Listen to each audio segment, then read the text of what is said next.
savoir de quoi s'agit-il par rapport à l'insuffisance veineuse chronique. En fait, pourquoi le choix de ce sujet? Le choix n'a pas été aléatoire, en effet, parce que c'est une pathologie méconnue. Elle est très fréquente par ailleurs. Elle est méconnue parce qu'elle n'est pas enseignée durant le cursus médical.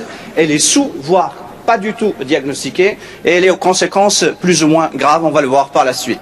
Alors, l'objectif étant de ce topo, comment reconnaître l'insuffisance veineuse chronique, comment planifier sa prise en charge, et notamment par rapport à l'apport de la diosmine micronisée dans la prise en charge de cette pathologie. Alors, est-ce une maladie des temps modernes? C'est une question qui est vraiment récurrente. En fait, pas aussi moderne que ça, décrite déjà 1500 avant Jésus-Christ. Les Indiens aussi. Alors, Hippocrate en son ère avait pratiqué la première sclérose, mais la première sclérose pas avec l'injection de sclérosant, mais en fait, c'était de grosses varices qui étaient patentes, et il avait fait une ponction avec un bout de fer, lequel était dans des conditions septiques bien sûr, ça a engendré une infection, et comme vous savez en pathologie vasculaire, lorsque l'infection siège sur un vaisseau, ça entraîne une thrombose. Voilà. Et c'est en 1920 qu'est née la phlébologie moderne. Alors, on va commencer par rappeler l'anatomie, en fait, l'anatomie du réseau, le réseau veineux. Comment se fait le retour veineux?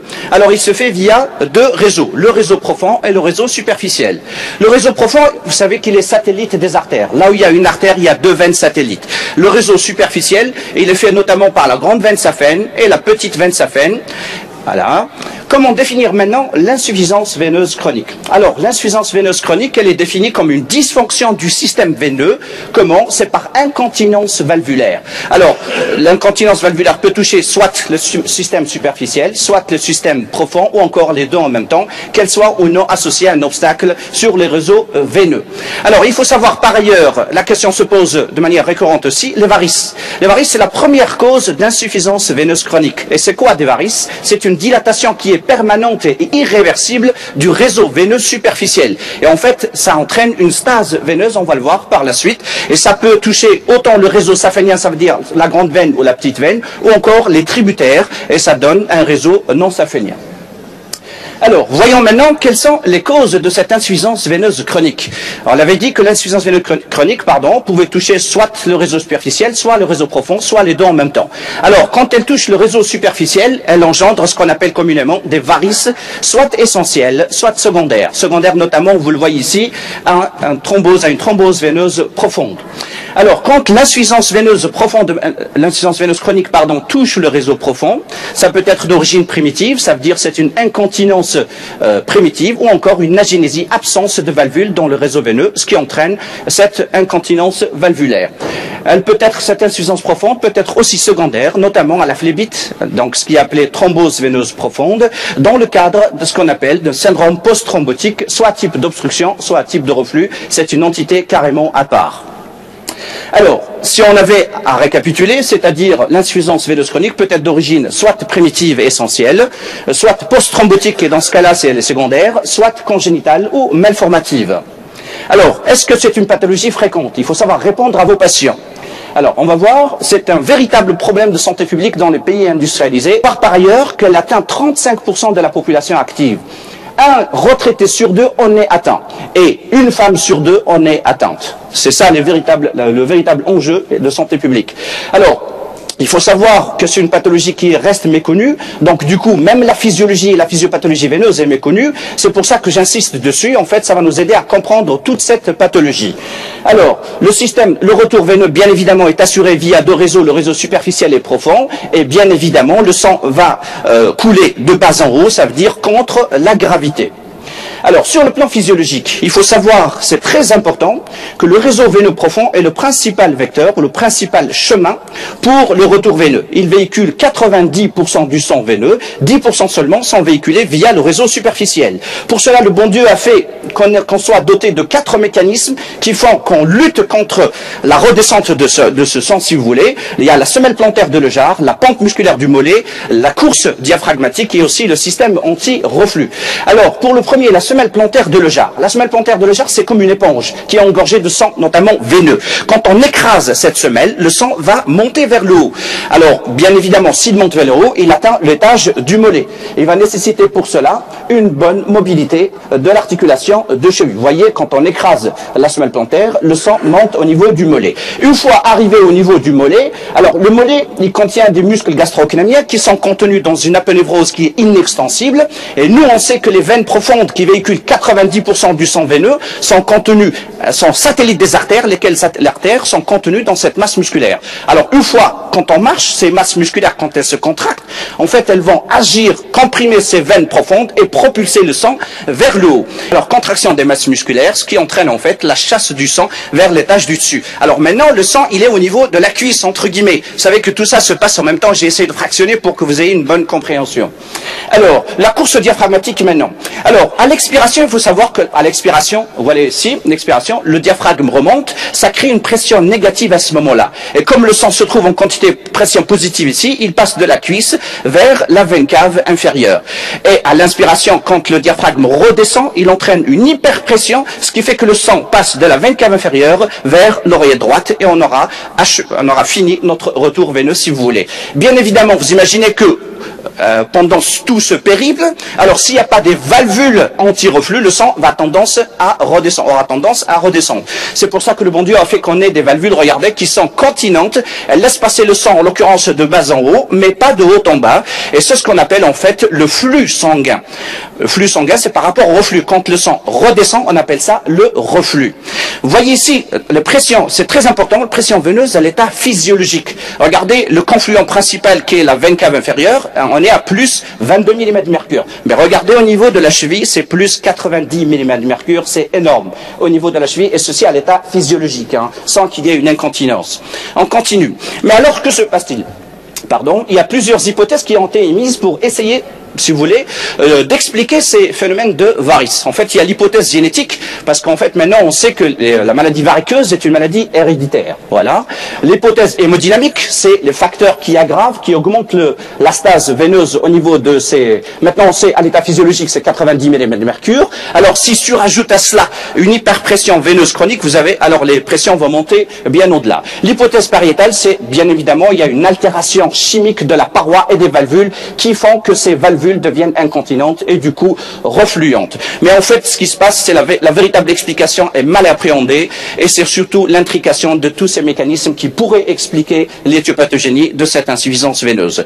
Voilà, dans le cas normal, la circulation normale, le réseau profond, le réseau superficiel, donc le réseau superficiel qui se jette au niveau du réseau profond. Dans le cas d'un reflux, regardez, le réseau profond va alimenter le réseau superficiel et ça va redescendre et ça va entraîner une hyperpression veineuse de manière chronique. J'ai essayé de récapituler, alors pour des facteurs environnementaux, pour des facteurs génétiques, vous le voyez ici, là ça entraîne une altération du flux, alors le corps va se défendre par une inflammation, et ça vous le savez, laquelle inflammation va se solder par une cicatrisation, laquelle cicatrisation va entraîner une altération de la paroi, une altération aussi, une sclérose des valvules, les valvules vont s'écarter l'une de l'autre, et ça va entraîner l'apparition, vous voyez, d'une incontinence, d'un reflux, lequel reflux, quand il s'installe de manière chronique, il entraîne une hyperpression veineuse chronique au niveau de ces chevilles-là. Alors, bien évidemment, ça va entraîner l'apparition de symptômes, ça va entraîner l'apparition de varices, alors, et aussi, ça va entraîner une hypoxie tissulaire lorsque cet œdème est très important, et c'est ce qui, en fait, explique la genèse des troubles trophiques, notamment de l'ulcère de jambe. Alors, maintenant, voyons les questions, j'essaye de répondre aux questions de vos futurs patients. Alors, quels sont les facteurs déterminants et facteurs aggravants qui rentrent dans la physiopathologie? Les facteurs déterminants, c'est très intéressant. Alors, lorsqu'on a un parent indemne, 20% des enfants auront des varices. Mais lorsqu'on a un parent variqueux, c'est pas la même chose pour les garçons et pour les filles, malheureusement. Alors, 25% des garçons auront des varices, mais plus de 60% des filles auront des varices. Lorsqu'on a les deux parents qui sont variqueux, alors 95% des enfants auront des varices. Bien évidemment, le sexe féminin, c'est pour ça qu'on la retrouve généralement chez les femmes, le sexe féminin multiplie par 2 le risque d'avoir des varices. Alors, l'âge, plus on monte dans l'âge, plus le pourcentage de varices augmente. La station debout multiplie par presque 2 fois le risque de développer une insuffisance veineuse chronique. Maintenant, ça c'était les facteurs déterminants. Maintenant, voyons quels sont les facteurs qui aggravent une insuffisance veineuse existante. C'est les sources de chaleur, parce que là, on sait que le réseau veineux superficiel participe à la thermorégulation. Donc, il est thermosensible. Voilà, c'est pour ça qu'il faut la source de chaleur, elle est nuisible, la sédentarité parce qu'elle augmente la stase, la surcharge pondérale, les sports violents parce qu'ils entraînent la destruction de ces valvules et ça entraîne un reflux, et l'alimentation parce qu'elle génère entre autres une obésité, une surcharge pondérale. Quelles en sont les conséquences de cette insuffisance veineuse chronique sur les jambes? Alors, la conséquence de cette insuffisance veineuse chronique, bien évidemment, reste l'hyperpression veineuse secondaire au niveau des jambes. Et on va voir, regardez, cette hyperpression.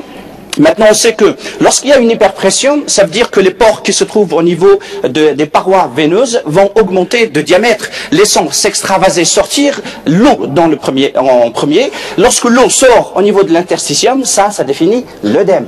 Et puis, au fur et à mesure que la stase augmente, c'est les protéines qui vont sortir. Lorsque ces protéines qui sont censées se trouver à l'intérieur des vaisseaux vont se retrouver dans l'interstitium, ça va générer une réaction immunoallergique. Et c'est ce qui fait que les patients vous diront que j'ai un prurite, c'est l'eczéma variqueux. Et au fur et à mesure que les éléments figurés, notamment les globules rouges, lorsqu'elles s'extravasent, lorsqu'elles sortent, elles vont éclater, laissant sortir l'hémoglobine. L'hémoglobine va se réduire, elle donne la coloration rougeâtre tout autour au niveau de la jambe, et puis ça devient brunâtre. Et c'est ce qu'on appelle la dermite ocre. Et en fait, plus ça augmente, alors tous ces œdèmes-là vont augmenter, ces œdèmes vont comprimer les petites artérioles qui vascularisent la peau. Lorsqu'ils compriment ces petites artérioles, ils entraînent une ischémie. Et lorsque l'ischémie s'installe, c'est la mort cellulaire, et c'est bien évidemment, c'est ce qui explique l'apparition d'ulcères de jambes. J'ai essayé de faire le plus simple possible. Alors, comment faire le diagnostic? Est-ce que leur diagnostic est facile ou difficile? Alors, quels sont les motifs qui amènent les patients à consulter pour une insuffisance veineuse? Alors, le maître motif, si vous voulez, c'est la lourdeur de jambes, la pesanteur, la phlébalgie, c'est une douleur sur le trajet d'une veine, ou encore la tension ou sensation de broiement. Leur caractéristique, c'est qu'elles apparaissent et qu'elles sont majorées en position debout et surtout en fin de journée. Et ça, vous le savez fort bien. Alors, elles régressent à la marche ou en décubitus lorsqu'on surélève les jambes. Les troubles trophiques à type d'eczéma, tout ça c'est les troubles trophiques. L'œdème, l'eczéma, l'hypodermite, l'ulcère de jambe, ou encore, notamment chez les femmes qui viennent consulter pour des motifs esthétiques. Il faut savoir que l'interrogatoire est fondamental. Maintenant, on sait que les varices sont d'origine héréditaire. Voilà. Les parents variqueux, rechercher les parents variqueux, rechercher la notion de thrombose veineuse profonde parce qu'on sait que ce patient-là qui a fait une phlébite peut avoir des varices secondaires. Et auquel cas, il ne faut pas toucher, il ne faut pas opérer. Surtout pas opérer. Voilà. Alors, les traitements hormonaux et la profession et le mode de vie qui est exposé. Bien évidemment, il faut savoir que jamais on ne consulte, si vous voulez, l'examen clinique de votre patient doit se faire sur une position debout. Ça veut dire un patient debout pour examiner les veines. Vous allez examiner les téguments, vous allez examiner le système saphénien superficielle, rechercher des cicatrices d'intervention, rechercher un thrombus et surtout aussi palper les poux. Pourquoi? Parce qu'il faut éliminer, regardez, il faut éliminer une artériopathie associée parce que, notamment lorsqu'on est devant un ulcère de jambe, l'étiologie à ce moment-là peut être mixte et donc ça rentre dans le cadre d'une prise en charge pluridisciplinaire. Alors, la statique du pied, maintenant on sait que la mobilité de la cheville et du genou sont très importantes pour le retour veineux normal, ce qui va en fait diminuer l'hyperpression veineuse. Alors, quelle est la première exploration à demander, la moins invasive et celle qui apporte le plus d'éléments? C'est bien évidemment l'échodoppler veineux de toutes les veines des membres inférieurs. Il va nous dire est-ce qu'il y a une incontinence, l'état des parois veineuses, l'état des valvules, l'état surtout du réseau profond, parce que voyez-vous, rappelez-vous, le réseau profond, il véhicule 90% du retour veineux, donc c'est très important de s'enquérir de l'état de ce réseau profond. Alors, la question qui se pose aussi, est-ce que tous les patients sont pareils? C'est pour ça que plusieurs classifications ont été établies, notamment celle de Porter, mais elle est abjecte, parce qu'en fait, elle a été, en 1988, elle est subjective. Maintenant, on utilise la classification de CEAP. Alors, C par rapport à les éléments cliniques, E par rapport aux éléments étiologiques, A par rapport aux éléments anatomiques, quelle est l'atteinte anatomique, alors P par rapport à la physiologie. Voici les classes cliniques. Classe 0, c'est aucun signe visible de maladie veineuse. Classe 1, c'est les télangiectasies, on va le voir. Classe Classe 2, on est dans les veines variqueuses, saphéniennes. Lorsqu'on est classe 3, ça veut dire que ça commence les troubles trophiques, les œdèmes. Alors, lorsqu'on a un ulcère cicatrisé, c'est classe 5. Lorsqu'on a un ulcère ouvert, c'est classe 6 et c'est la plus grave. L'étiologie est peut-être congénitale, primaire ou secondaire. Anatomique, est-ce que c'est l'atteinte du superficiel, du profond, des deux en même temps? Alors, la physiopathologie, est-ce que c'est une obstruction, c'est un reflux ou est-ce les deux en même temps? En fait, ça va conditionner la prise en charge thérapeutique de vos patients. Alors, la question la plus importante aussi, alors, docteur, est-ce des varices? Alors, pour vous, maintenant, il faut que vous sachiez répondre à ce genre de patient. Alors, est-ce que c'est des varices? Ben, on va les voir. Ça, est-ce que c'est des varices? Ça, est-ce que c'est des varices? On va essayer d'y répondre. Voilà. Alors, les télangiectasies, c'est une dilatation, regardez, c'est des dilatations intradermiques du plexus veineux post-capillaire. Alors ça, il ne faut pas vous embourber avec ça. Alors, le plus important, c'est une dilatation intradermique, regardez, qui est consécutive à une hyperpression veineuse. Ça veut dire, elle est le signe d'une hyperpression veineuse qui s'installe, ou du moins, ça peut être aussi le signe d'une fragilité capillaire, notamment les femmes qui ont la peau blanche. Alors, les varices réticulaires, c'est une veine dilatée hypodermique, vous le voyez, alors en maille de filet, c'est typique. Alors, les varices tronculaires, ça, vous le savez, c'est flagrant. Voilà. Alors, selon le terrain, alors, il faut savoir que les grossesses aussi, c'est un facteur très important. Alors, les varices doublent pendant la première grossesse. Mais même chez les femmes qui n'ont pas de varices, après la troisième grossesse, 60% des femmes vont développer une insuffisance veineuse chronique. Alors, le problème ici, c'est que ces femmes-là ont un panicule adipeux développé et du coup, ça retarde le diagnostic. Elles ne sont pas visibles. Ça retarde le diagnostic et ça, bon, c'est la porte ouverte aux complications, bien évidemment. Alors, est-ce grave? Il faut savoir répondre à cette question, notamment.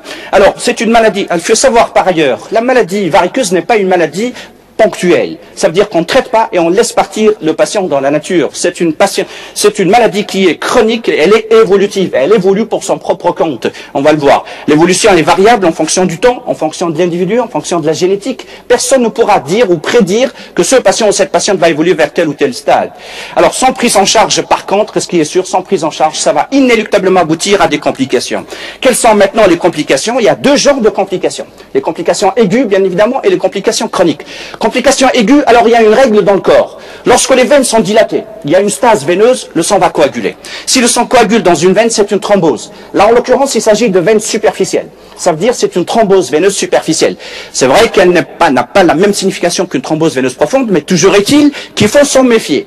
Alors, la deuxième complication, c'est la rupture variceuse. En fait, c'est des veines qui viennent dilater, la paroi devient translucide, et au moindre traumatisme, c'est un jet. Alors, c'est une hémorragie cataclysmique, je ne vous dis pas, mais il faut savoir la gérer. Alors, juste demander au patient de surélever les jambes, alors mettre un garrot compressif, le temps qu'il arrive au chirurgien, si vous avez un fil, donc suturer et la veine et le tissu cutané pour pallier à cette hémorragie et puis le confier au chirurgien vasculaire. Voici la thrombose, une image de thrombose veineuse superficielle. Alors c'est le fameux cordon rouge, chaud, douloureux sur un segment veineux. Là en l'occurrence c'est la grande veine saphéine. Et voici un patient qu'on a suturé suite à une hémorragie. Donc ça c'est la cicatrice après suture. Les complications chroniques, on les a citées tout à l'heure.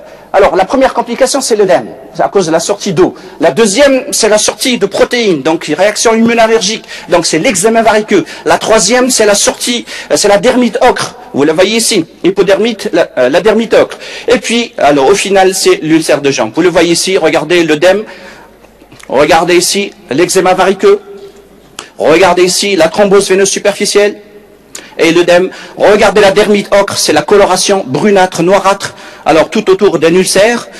Voici un ulcère de jambe avec la dermite ocre, voici un ulcère de jambe actif ouvert, et voici un patient qui a des varices partout.